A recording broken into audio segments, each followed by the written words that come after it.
આજે આપણે ગુજરાતી વ્યાકરણમાં રૂઢિપ્રયોગનો અભ્યાસ કરવાનો છે, જે સીસીસી પ્રિલી એએમસી જેવી પરીક્ષાઓમાં મહત્વનો છે. તો જોઈએ રૂઢિપ્રયોગો. આપણે કાગડા ઉડવાનો મતલબ કઈ બાકી ન રાખવું. આપણે નહીં કહેતા કે અહીંયા તો કાગડા ઉડવાની વાત છે, કઈ બાકી રાખવાની વાત નથી. કાગડા ઉડવાની કઈ બાકી ન. બીજું છે કાગળની નાવ, એટલે લાંબો વખત ન ટકે તેવી વસ્તુ. જે કાગળની નાવ હોય, આપણે નાવ બનાવી હોય કાગળની, લાંબો વખત ટકે ના ટકે.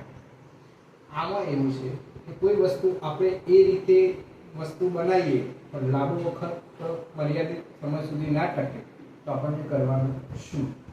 તો એ સમજવા માટે આ રૂઢિપ્રયોગ છે. કાગનો વાદ કરવો, તો નાની વાતને મોટું સ્વરૂપ આપવું. અમુક વ્યક્તિ એવા નહીં હોતા કે કાગનો વાદ કરી નાખે, કે જે નાની વાતનું મોટું સ્વરૂપ આપી નાખે. એ કાગનો વાદ એટલે નાની વાતનું મોટું સ્વરૂપ. કાગળ ઉછાળવું એટલે ખરાબ ટીકા કરવી. કાગળ ઉછાળવાનો મતલબ ખરાબ ટીકા કરવી. આપણે કહીએ છીએ કે મારા જીવનમાંથી કાદવ ઉછાળો, મારા જીવનમાં કાદવ ઉછાળો. તો કાદવ ઉછાળવાનો મતલબ ખરાબ ટીકા કરવી. મારા જીવનમાં ખરાબ ટીકા કરવી. આ વાતનું મુખ્ય સ્વરૂપ ખરાબ ટીકા. કરવરવી એટલે નિરાંત થવી, શાંતિ થવી.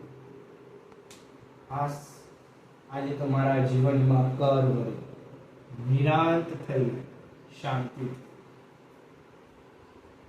ચકમક ઝરવી એટલે કે ઘર્ષણ થવું, એકબીજા વચ્ચેનું ઘર્ષણ થવું.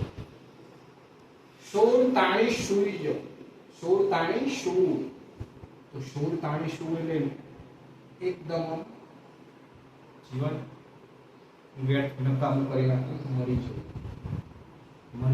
જેને શોર તાણી સૂવું કહેવાય. આપણે નહીં કહેતા કે વ્યક્તિ શોર તાણી સૂઈ જવું, એકદમ લાંબા સમય માટે સૂઈ જવું.